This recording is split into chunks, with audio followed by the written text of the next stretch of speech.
un mauvais professionnel. Ce n'est pas possible. Mais c'est un autre métier et on voit que Jérôme a encore beaucoup de choses à apprendre et il ne faut surtout rien précipiter. Ne serait-ce qu'au niveau de la gestion de son physique parce que là, il dépense trop d'énergie sur chacun de ses coups. Là. Quand Gaëtan Michelev, son entraîneur, nous disait que Jérôme n'était pas forcément gâté pour son premier combat avec ce boxeur. Non, il n'est pas gâté du tout. Il a passé la boxe. Hein. Exactement. Il n'est pas non plus face au futur champion du monde. Hein. On est d'accord aussi.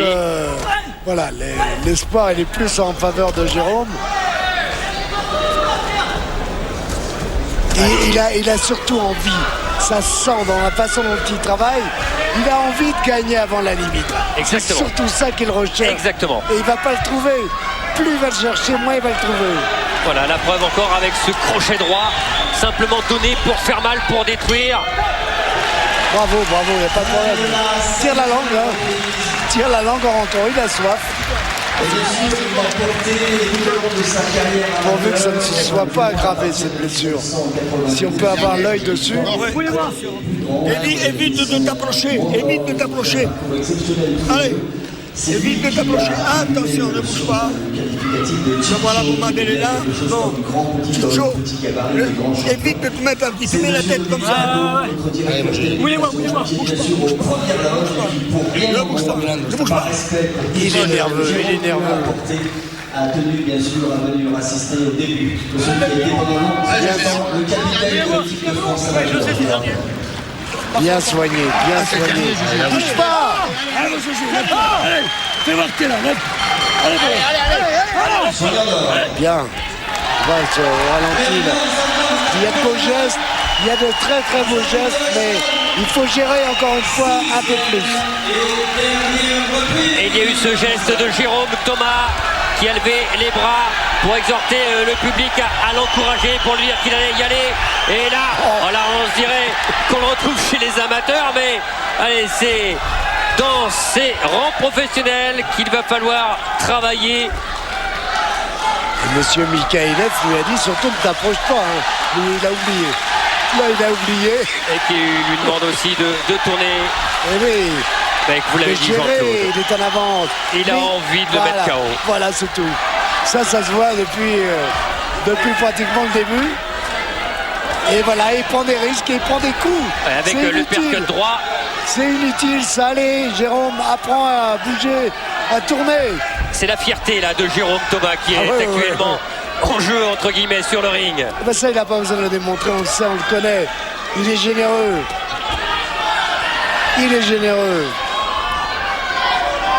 Bien. C'est ça qu'il faut retrouver. Il a été touché. Oui, mais trop large encore. C'est pas suffisamment vissé. C'est des coups pour toucher, mais il faut faire plus mal que ça. Il faut être efficace. Ouais, c'est bien fait. Aïe, il y a de la matière là-dedans. Et la dernière fois qu'il a été battu avant la limite, c'était l'an passé en décembre face à Frédéric Bonifay, le Français, dans la 5e reprise. Mais très peu battu avant la limite, ce boxeur. Ah, il est malin, et voilà, il boxe. Il a même les bras en bas, il se permet de mettre les bras en bas. Et il a surtout un Jérôme qui cherche trop le coup dur. 26e combat pour ce jeune Slovaque qui a débuté voici 2 ans et demi. Vous vous rendez compte, il en a fait quelques-uns. C'est un bon examen de passage, là, je trouve. Dans les rangs professionnels de la part de Jérôme. Il a encore un boulot énorme à effectuer. Alors, je pense qu'il le sait. Hein. Mais il est courageux, donc...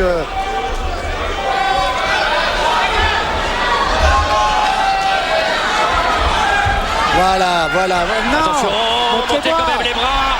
Oui, parce que le danger, il existe toujours en boxe.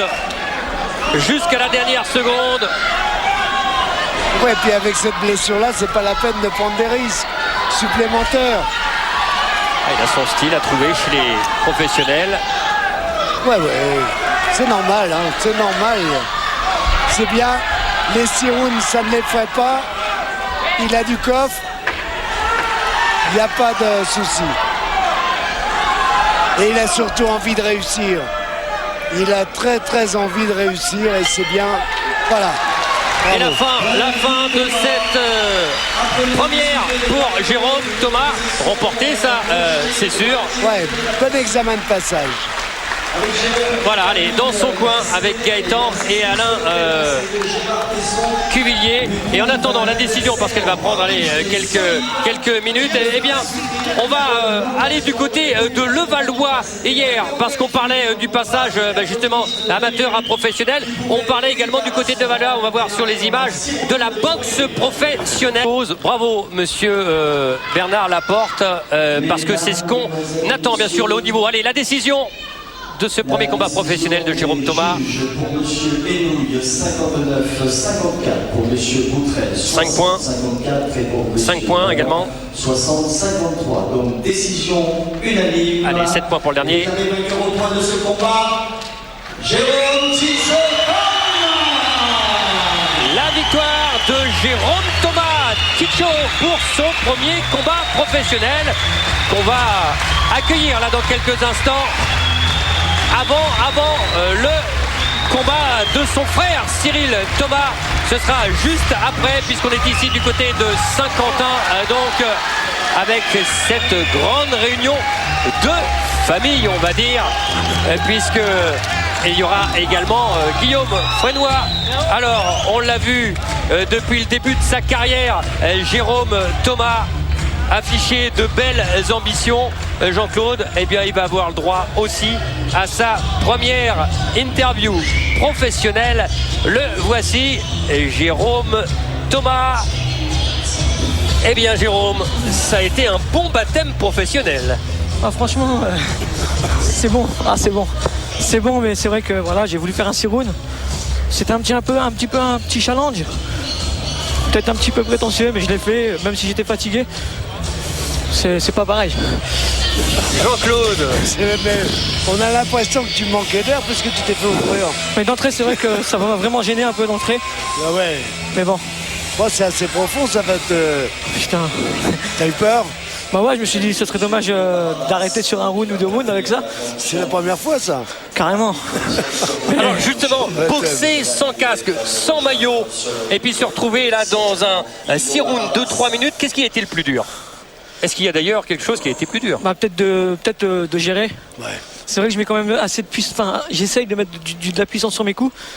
Et je puise beaucoup d'énergie pour ça. Il faut que j'apprenne à peut-être à mettre moins d'influx dans mes coups parce que. Dis-moi, dans ta petite tête, enfin dans ta petite tête, c'est pas ça. T'avais pas une envie de le mettre KO?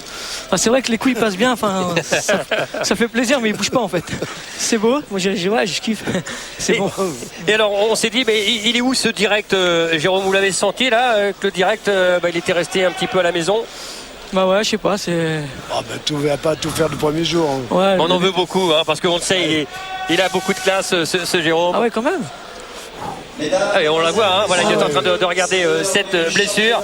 Débuter ici à Saint-Quentin, c'est ce dont vous rêviez, dans une réunion de famille avec Cyril, maintenant qui va combattre. Voilà, je continue de travailler. Là, c'était un baptême. Voilà, c'était un baptême. Je voulais faire 6 rounds en pro. Maintenant, le travail commence. Voilà. Moi, je suis sûr que tu voulais en faire que 4. Ah, j'aurais arrêté à 4, j'aurais rien dit. Hein. Voilà, et c'est un encouragement aussi pour forcément les boxeurs amateurs qui veulent passer professionnels. On pense bien sûr à Daoudasso et Kedafi Djelkir Voilà, notamment. non, je crois que on est bon amateur, on peut être bon pro quand même. Hein. Vous pouvez pas être mauvais. On peut pas être mauvais. Voilà. C'est un rythme à avoir. Absolument. C'est un métier. Hein. Franchement, c'est un autre métier. C'est un autre métier. Tu vas l'apprendre. Je vais l'apprendre, mais je kiffe. On compte sur toi. Ouais, carrément. Okay. Eh ben, nous aussi, on kiffe Jérôme. Et puis à bientôt.